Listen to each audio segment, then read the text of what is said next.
So we've got two cardboard rocks. We've got the trash bag, what I call recycled rock, where you stuff garbage in a bag and you make a rock over it. Then we have the styrofoam, which there's a lot of ways to do that. But right now we're going to do a process which I think, if you look in the industry, you're going to see more people making rock with expanded metal. It's a diamond lath. It's used for stucco, basically. At any rate, this is the reinforcement. And a lot of people will make cages of rebar to where they have a grid going this way and a grid going that way, and they try and sculpt something out of a skeletal frame of rebar. And I could do that on the table. Even when I was doing bigger features, my more favorite was this. This is concrete mesh. This is a 5-foot piece. Usually the rolls are 50 foot long, 100. You can even buy this in sheets, 4x8. But this, to me, is the easiest way to make a skeletal device. I can cut it and bend it and do all kinds of things with it. So I'm going to make a little granite rock, more of a round, with this on the table. And we're going to coat the skeleton. We're going to sheet the skeleton with the expanded metal, and this will be my rebar lath, and then we'll go ahead and stucco a first coat. We'll throw an 1.5 inch coat on top of that. No mesh, just the fiber reinforcement. Now, so I'm going to start out with the roundness of my rock.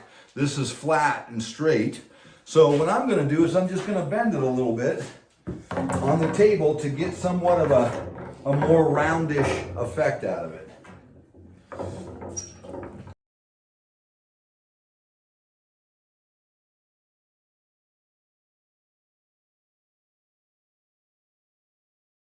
Okay, so now I got me a perfect circle, and it's just the right size to stick on my table. So now, where the two ends meet, I'm just going to bail and wire those together to keep them together.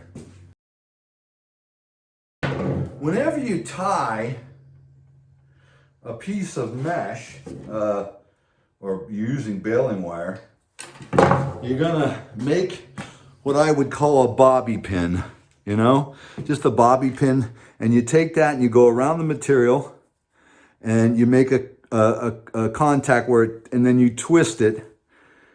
And look at those lovely ends right there. Those can hurt you.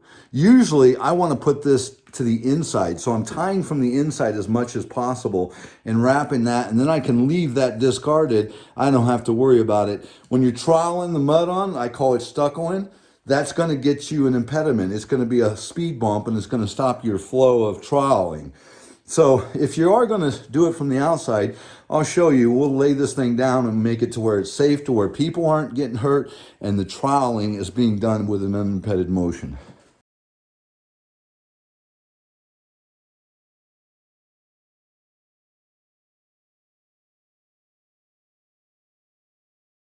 About throwing mud on a surface like this. This thing's got a lot of vibrational, jiggling. And when you're putting mud on expanded metal, you want it to where it's taut.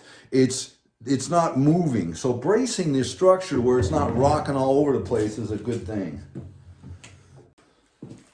Okay, so right now I've got a pretty nice round footprint, and I don't really care for it. So in order to get that to eliminate, I can do two things. First of all, the walls are very plumb, and we've already talked about that. We don't want that, so I can basically cut this and then bend it in to where you're taking the two pieces and you're basically doing this and making that curve under. The first thing I'm going to do is I'm going to make a deviation. Just now it's more of an oval as opposed to a circle, and that's not a big departure from the shape, but it's a start. Now I want to create this to where it kind of cups in underneath. So as I said, I'll take and I'll cut this and wire it together to where it's got a little bit of a undercut. All I did was I created two little hooks in there. Let's see if I can't get you with a little background. I just created two little bends in that, and now I'm going to push them together until they, and I only need the one really, but I got the other one. Now you can see that's kind of curving under now, which is really what I'd like.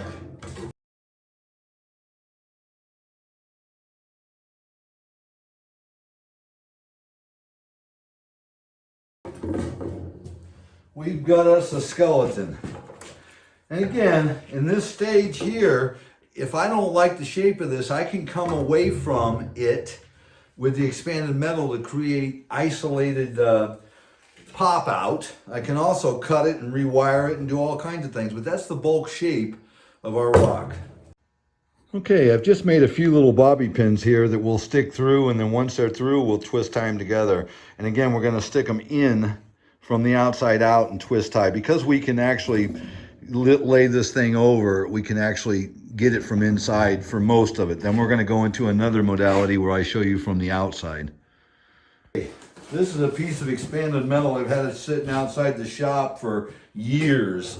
I'm not really big on expanded metal, rebar and lath construction. I have it. It's not something I'm really all that crazy about, but we're gonna do it anyway, so.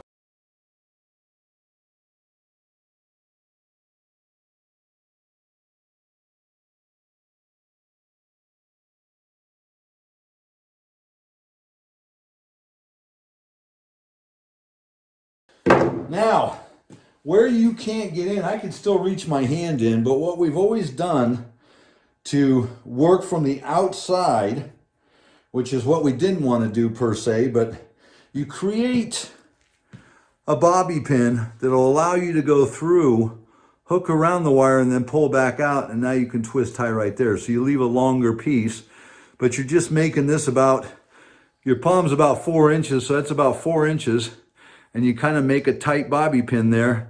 It allows you to go through the mesh. You've got to make this small enough to go through the mesh, this little thing here, and this particular one is not. What we generally did was we'd hit that with a little bit of a, you got to make it small enough to where it fits into the actual mesh, so it fits through, and when it's through you can pull back and this other wire will go around, and that's basically what you're trying to do.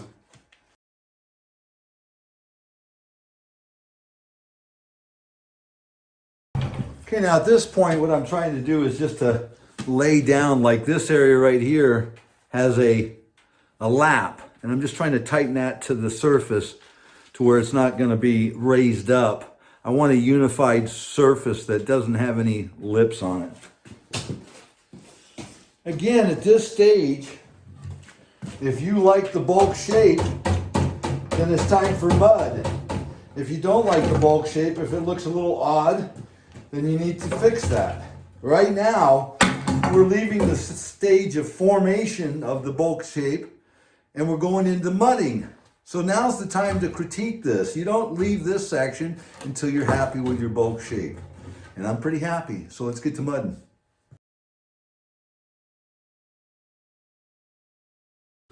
Okay, so what we're gonna do right now is we're gonna have some mud on the back of our trowel, and we're gonna push and trowel that up. Now the push is the issue. You don't want to push all the mud through. A lot of times it'll just drop off the back. We're looking for some of it to penetrate and stay, and yet on the outside, we're trying to cover that mesh. We don't want to, when you're hearing that, then you're pushing too much. I'll give you a quick little demonstration here.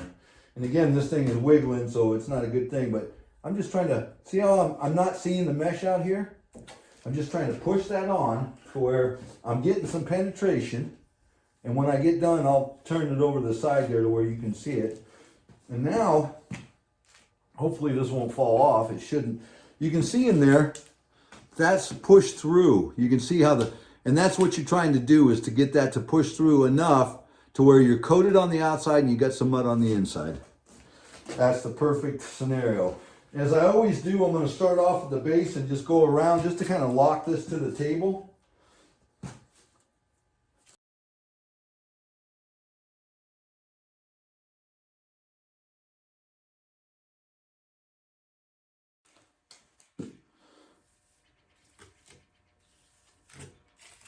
So I tend to go up incrementally, like a band all the way around, get that all finished, and then go up a little bit more. It just makes it stay where you put it a little easier.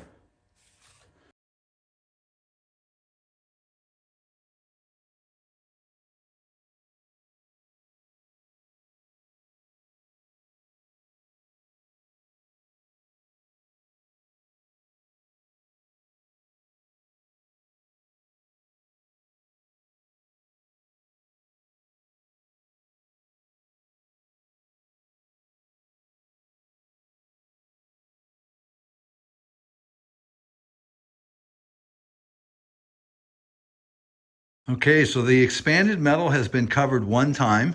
I'm gonna wait just a little bit and then brush it in. All the mesh is pretty much, I don't see any of it anywhere sticking out. Not real happy with the vertical shape of the sides, but I can alter that with some styrofoam mud or regular mud.